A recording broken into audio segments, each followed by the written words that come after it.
এটা আমার জীবনের কয়েকটা কথা। আমি কোনো রাজনীতির বক্তব্য রাখতে জানি না, কোনোদিন রাজনীতির আঙিনায় পা দেব সেটাও ভাবতে পারিনি। তো আমার মেয়েটা ছোটবেলা থেকে অনেক মেধাবী ছিল। আমি যখন ওই কোর্ট রুমে পা দিই তখন মনে হয় যদি আমার মেয়েটা এত পড়াশোনা না করতো, এত মেধাবী না হতো, তাহলে হয়তো আমার ওই কোর্ট রুমে যেতে হতো না।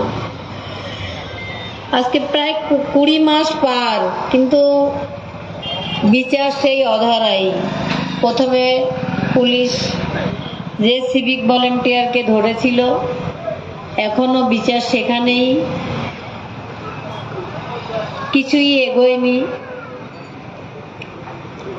এগোনোর একটা জায়গাও নেই। স্বাস্থ্যমন্ত্রী,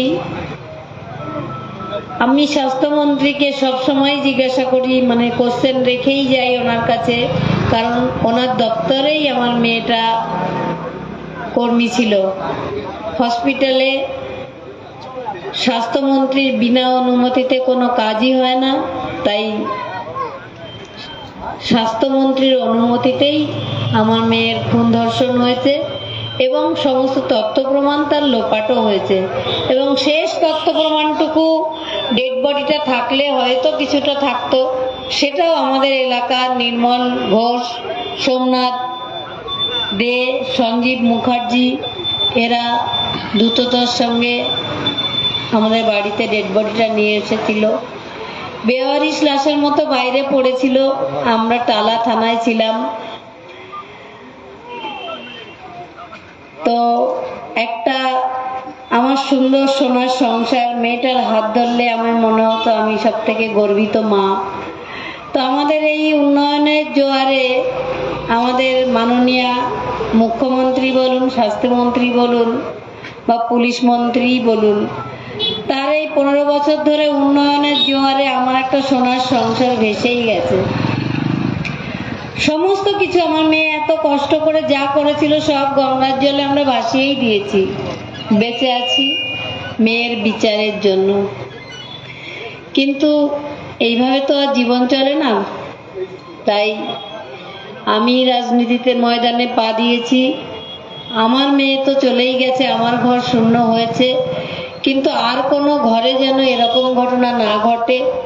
কোনো মেয়ে তার স্বপ্ন পূরণ করতে গিয়ে এরকম খুন ধর্ষণ না হয়। তাদের কাজের জায়গায় যেন মেয়েরা সুরক্ষিত থাকে। আর বাবা মা হিসাবে আমরা সেদিন যে যন্ত্রণাটা ফেস করেছি, এই যন্ত্রণাটা যেন কোনো বাবা মা ফেস করতে না হয়। তাই আমার লড়াই, আমার মেয়ের বিচারের দাবিও রয়েছে আমার। তো আমাদের যে বর্তমানে মুখ্যমন্ত্রী রাজ্যটাকে চালাচ্ছেন, তার প্রত্যেকটা দপ্তরে দপ্তরে এমন কোনো দপ্তর নেই যে সেখান থেকে চোর দুর্নীতিবাজরা বেরোচ্ছে না। প্রত্যেকটা জেলখাটা আসামিদের আবার বাইরে বার করে প্রার্থী করা হচ্ছে। সেই সারদা নারদা কাণ্ড থেকে এই আরজিকর, তারপরে অনেক ঘটনা ঘটেছে, প্রায় 200 ঘটনা ঘটেছে আমি দেখেছি। সেই 2024 9 আগস্ট, তারপরে 2025-এর 9 আগস্ট আমাকে পুলিশে মেরেছিল। আমি নবান্ন অভিযানে যাচ্ছিলাম যখন, তখন পুলিশের মার মেরেছে। এবং এখনো আমি যখন প্রচারে বেরোই, আমাকে নানা ধরনের অত্যাচারের সম্মুখীন হতে হয় এই পার্টির দ্বারাই। তার সঙ্গে আবার যুক্ত হয়েছে সিপিএম কলতান, নাকি আমার মেয়ের দাদা, তো বিচার চাইছে। আমি বলি সাধারণ মানুষের যে প্রতিবাদের ভাষা জুগিয়ে গেছিল আমার মেয়ে, একটা মৃত্যু নাড়িয়ে দিয়েছিল গোটা বিশ্বকে। আমরা তো জানতামই না, বাঙালিরা এখনো মেরুদণ্ড করে সোজা রেখে প্রতিবাদ করতে জানে। প্রতিবাদ তো হয়ই না, কত ঘটনা ঘটে, এরকম প্রতিবাদ তো সত্যিই আমরা দেখিনি। তাই আপনারা সেদিন যেমন বিবেক জাগ্রত করে প্রতিবাদে নেমেছিলেন, এই বাংলাটাকে, এই পানিহাটিকে ভালো রাখতে সত্যি আপনাদের সেই বিবেকের জাগরণটা প্রয়োজন বলে আমি মনে করি। তাই প্রত্যেকটা মানুষ বিবেকবান যখন হবেন তখন তার ছেলে মেয়েরও ভবিষ্যতের কথা আপনারা ভাববেন। তাই শিক্ষাটা যে চলেই গেছে, পুরোপুরি শেষ হয়ে গেছে, এটা আমাদের অভিভাবক হিসাবে সত্যিই দায়িত্ব নেওয়ার দিন এসেছে। প্রত্যেকটা স্কুলে তালা পড়ে গেছে, বাচ্চারা শিখবে কোথা থেকে বলুন তো? বাচ্চারা পড়াশোনা শিখতে পারছে না। বাচ্চারা,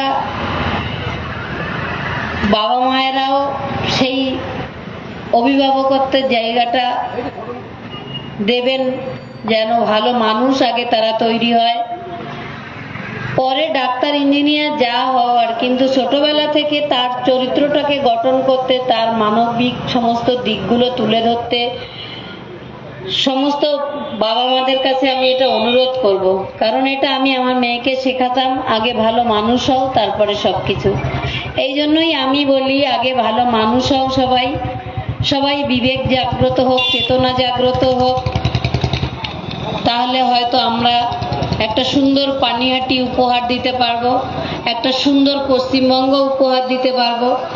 তাই বন্ধুগণ, আগামী 24শে এপ্রিল আমাদের গর্বের মোদিজি আসছেন আমাদের অমরাবতী মাঠে।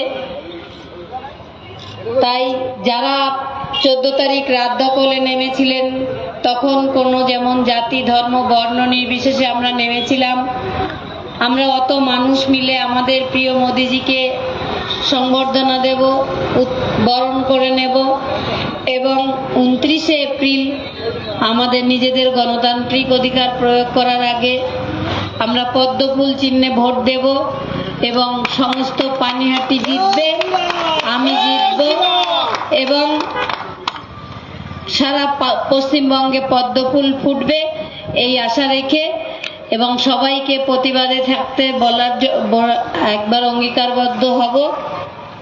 ধন্যবাদ সবাইকে, নমস্কার জানিয়ে বিশেষ করছি। ধন্যবাদ জানাই।